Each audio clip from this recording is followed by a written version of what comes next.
Looking at Proverbs chapter 9 today, we will see that it is a continuation of the thoughts of 8. 7 is about the wayward woman, the harlot. She sits out in her corner. She waits for the simple. She bids them come in. She uses flattering words. She gives off red flags, but these guys don't care. They're only thinking about one thing. And she's going to use that both to get bread, to get resources, and of course to get their attention. And in some ways to inflame the jealousy of her husband. Sometimes they even like that kind of thing. It's a dangerous place to be for the simple. Remember in 6, it says that jealousy of the rage of a man, therefore he will not spare in the day of vengeance. I mentioned this last time. Men forget these jealous husbands will take vengeance.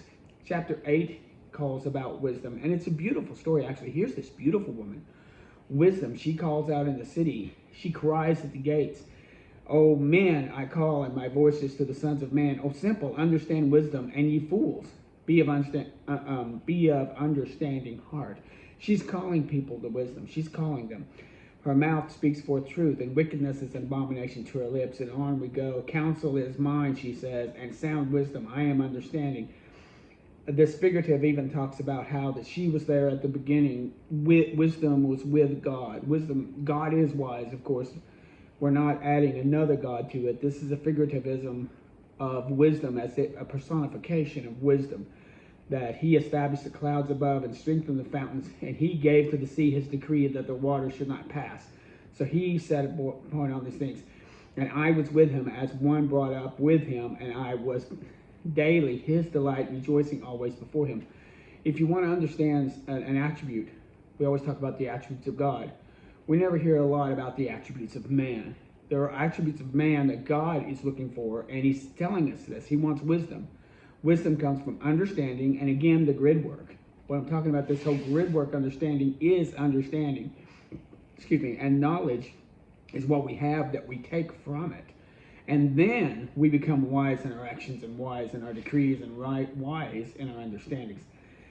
9 is a continuation, but the beautiful thing about 9 is there's some figurativisms which really lend itself to beauty. It isn't just that she wants to teach you.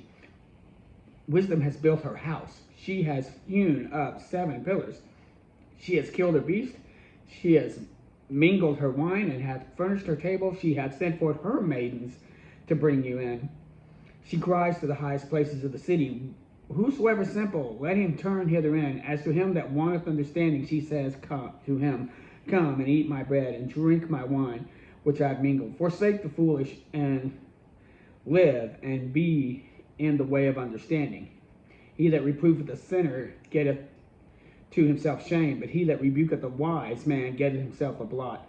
Reprove not a scorner, lest he hate you. Rebuke a wise man, and he will love thee. The idea of this figurativism of this beautiful woman with her maidens going out, just anyone who comes along, the simple, the people who don't understand, those that want knowledge and want understanding of how the world works, come to me, and she invites them into her table. And her table has sweet meats and breads and has wonderful wines, and you're surrounded by beauty. And this is the call of men to come to wisdom. And we talks about the foolish woman. It says the fear of the Lord is the beginning of wisdom, and the knowledge of the holy is understanding. This is where it all begins, right here. And it talks about, if thou be wise, then you'll be wise for thyself, but if thou scornest, thou alone shall bear it. You're going to bear it if you're wrong. If you do something wise, and you've listened to wise counsel, and you get the benefit of that, everybody cheers. This was great. You get it wrong, you stand alone. They'll go, you knew not to do that. Why did you do that? What made you think that would work that way? So a foolish woman is clamorous. She is simple and knoweth nothing, for she sits at the door of her house on a seat in the highest places, and calls passengers that they go by. Whoever is simple, let him turn in thither. And as for him that wanteth understanding, she saith to him, stolen waters are sweet, and bread eaten in secret is pleasant. Look at the flowering words. This is the other woman, of course, the one who sits and just calls. She doesn't prepare any sweet meats. In fact, you're bringing to her. So the difference between the woman of wisdom personified here and the foolishness of the wayward woman is seen in chapter 9. And it says the lie that stolen waters are sweet. It's sweet if you steal these waters. Remember, it said that a man should go to his own cisterns. Let thy fountain be blessed, and rejoice in the wife of your youth. Let her be as a loving hind, and pleasant roe. Let her breast satisfy you at all times. Why shouldn't you, it talks about going to your own cistern. That's what this woman's saying here. No, just come to mine. But look at the personification of wisdom here in 9, and we go into 10.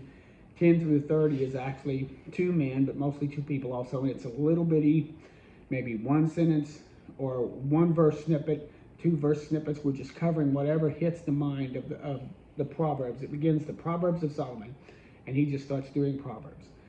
And so now we spend 10 chapters of just hitting the high points of these Proverbs, and I'll start there tomorrow. But this was all preamble to get us prepared for wisdom.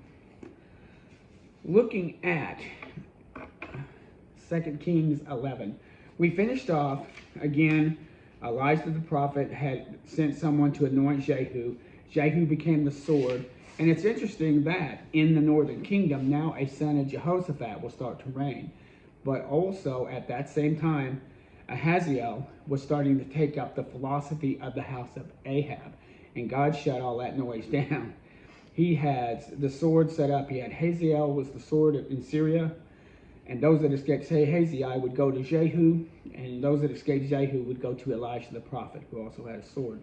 He was ready to judge sin. He was ready to judge this horribleness that was in the northern kingdom, that was in his people, these sins of Jeroboam, these sins of Baasha. And they were so horrible that he cursed the house. The houses were destroyed. It was so bad. And the house of Ahab was cursed. And we see that happened, that Jezebel was also killed. Jehu kills Joram. Jehu kills Ahaziah. Jehu has Jezebel killed.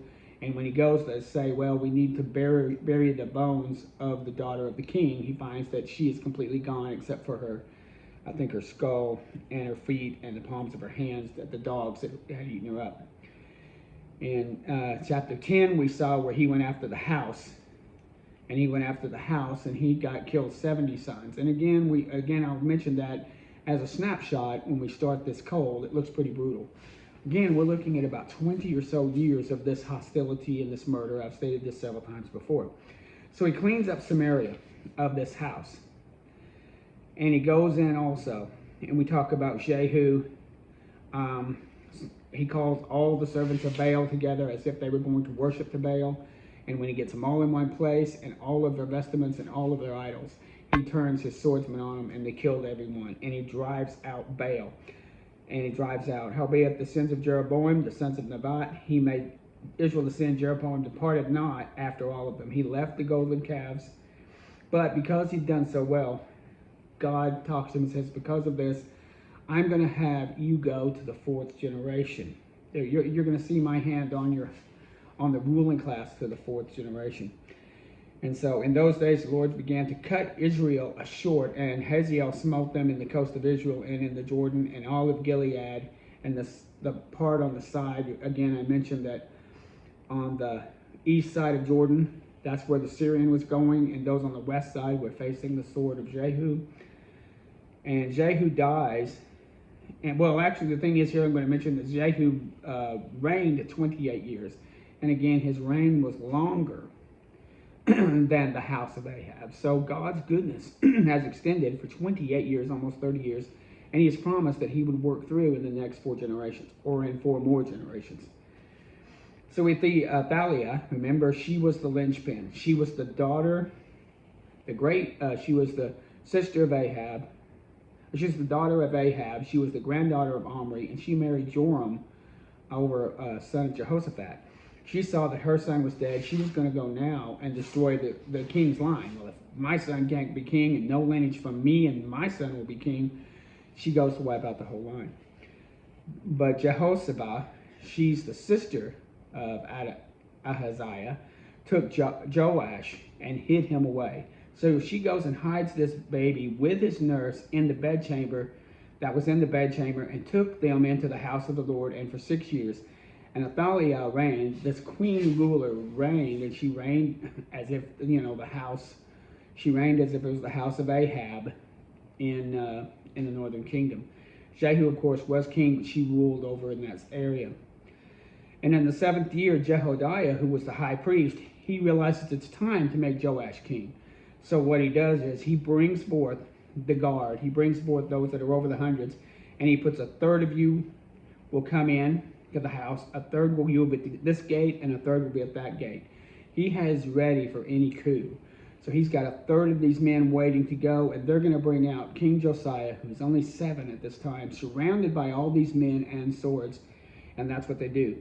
They have their weapons in their hands, and he gives them all the armament they need. Jehoiada, the priest, commands, and every one of them started coming out. And they took the spears that were David's spears and shields, and then they brought him out, and they said, God save the king. And Athaliah heard the noise, and she went running to the temple of the Lord, because all these people are shouting and singing, God save the king, God save the king, and it's Joash. And so she yells, treason, treason. Yeah, treason. You took all of this. You took the throne just by hook or crook. You took it by power. It wasn't rightfully yours, but you're yelling treason, treason. And Jehoiada commands that she be killed, and she was. And Jehoiada made a covenant with the Lord and with the king and with the people, that they should be the Lord's people, between the king and also the people, and all the people of the land that went into the house of Baal broke it down. Here we've got revival happening in the northern kingdom. Whether it holds or not, we'll see. But we've got it happening. And then the rulers over the hundreds and the captains and the guard and all the people, they brought down the king. They brought down the king from the house of the Lord and came to the gate of the king's house and sat at the throne of the kings. And all the people rejoiced, and they were quiet. They slew Athaliah and the sword with the sword. 7 years old was Joash when he became king. So he is king, and this is in the 7th year of Jehu. So Joash is king. He reigns 40 years in Jerusalem.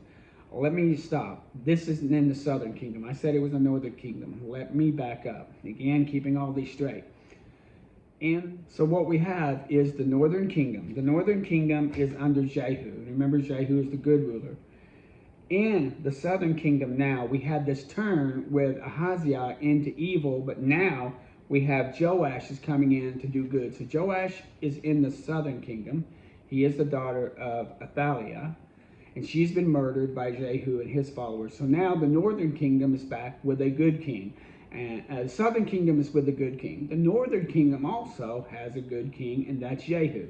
So these priests were in Jerusalem, and Joash was hiding in the temple area in the southern kingdom. I got a little tongue-tied there before. So this is all happening in Judah. And instead of latching on to the sins of the house of Ahab for the first time in Judah, now there's been a turn, and now God is using Joash to continue this good line. Remember, we're looking at the fact that of the last 8 kings, 4 of them were good and 4 of them were evil, whereas over on the other side, Jehu is the first good one to come about. So we have, again, like I've said, Jehu is in the north, and then Joash is in the south. And that's what it says in 12. In the 7th year of Jehu, son of Jehoshaphat, that Josiah started to reign, and he did what was right in the sight of the Lord. This is in the southern kingdom. But the high places were not taken away. And he wanted to also rebuild the temple of Yahweh.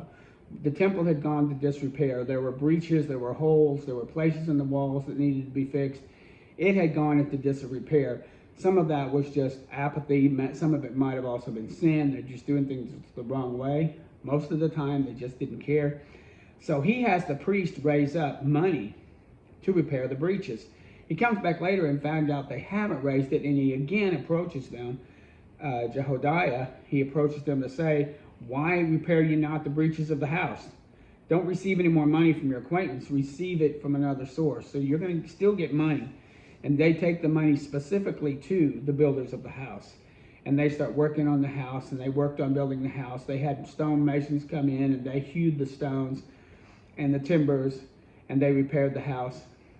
Howbeit there was not made for the house of the Lord silver, and they didn't work with the silver. For some reason, they didn't get any silver going into this. But they paid the workers. And so any trespass money that came in, it went to the priest to take care of this. So they're working on the house of God. They're seeing this revival happening, a revival towards Judaism, towards the things of God. Hazael, Hazael of Syria had gone up against Gath. He's going against the Philistines. He's not going against the northern. He's now taking a sword against the Philistines. Because remember, Jehu's up north, and we have Josiah in the south. There's no reason for Hazael to go against them. And Josiah the king took all the hallowed things of Jehoshaphat. Well, Hazael wants to go against Jerusalem at this time. But Joash goes and gives him all the things that were dedicated by his father, the holy things that were in the house of the Lord, and gave them to Hazael, and Hazael repents and goes on his way. So he averts an attack by Hazael by giving him some of the things from the temple. So he does that to keep away. Unfortunately, Joash is killed in a conspiracy. I'm sure that Josephus would give us more in line about why he was killed. But he was he was killed, and he was buried in the city of David. And Amaziah became his son. So we had Amaziah now after Joash. And in the 23rd year of Joash, son of Ahaziah, that Jehoahaz. Now we have another king in the north, keeping all of this straight. Jehu has a son, and Jehoahaz is now reigning in the north. But unfortunately, he decides to do evil in the house of the Lord. This must not have been one of the 4 generations that God had promised. Or maybe the promise was conditional on, if you will follow me. If you will follow me. So he didn't say that, so I'm going to throw a little condition in there. He said that to Jeroboam. He said that to Baasha, I think. He said that to several of these leaders, if you'll just follow me, we'll get through this. So it might have been that. He didn't state that, but there's always that, if you will follow me, I will fulfill this promise. So we have 2 new leaders going on. We have Joash has died. We have the son of Jehu, Jehoahaz, coming in the north. He did evil in the sight of the Lord and departed not from it. The anger of the Lord was kindled against Israel. And he has, Hazael of Syria has now given power to his son Benadab. This is a different Benadab. So Benadab comes in. He's the son of Hazael. And he's going to do what Hazael has done, to be that sword. And Jehoahaz sought the Lord, and the Lord hearkened unto him, and saw the oppression of Israel, the northern kingdom, because of the king of Syria oppressed them. And the Lord gave them a savior, so that they went forth under the hand of the Syrians, and the children of Israel dwelt in tents as beforetime. Nevertheless, they departed not out of the sins of Jeroboam. So the idea here is Syria is, again, remember with Benadab the first time, that Syria was raised up so the northern kingdom could see how good God was, how God would take and would give them victory. Well, again, he's raising up Syria, but again, as the sword, but also it's going to show the power of God in this second Benadab.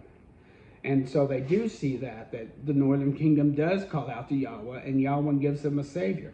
But they hold on to their sins. And so neither did the people of Jehoahaz. The Syrians didn't leave them much armament, and they were pretty, they only had 50 chariots and 10 chariots and 10,000 footmen. For the king of Syria had destroyed them. The rest of Acts of Jehoahaz are written in the Chronicles of the kings of Israel. So we're dealing with these different kings. And Jehoahaz slept with his fathers, and Joash, his son. Now we have another Joash. These names, again, are the same. This time it's another Joash, but this is not Joash, the son of Ahaziah. This is Joash, the son of Jehoash. Keeping all. So you got to keep all of that straight. So in the 37th year of Josiah, king of Judah, Jehoash, sounds similar. So you have one time you had Joram and Joram. Now you've got Joash and Jehoash. One's in the south, one's in the north, and they're reigning. And Jehoash reigned for 16 years in the north, and he did evil. And he departed not from the sins of Jeroboam, and the rest of the acts of Joash they are seen as in the kings of Judah. And Joash slept with his father, and Jeroboam, this is another one, here comes another Jeroboam, sat on the throne. At this time, there's a story of Elijah dying. We're going to go through that real quick, that Elijah was sick. and he was about to die. And Jehoash, remember the king of Israel, not the king of Judah. The king of Israel goes to him, and he's really weeping over him. This is, he even says, my father, the chariots of Israel and the horsemen thereof. It's a reach back to what Elijah had said about Elijah.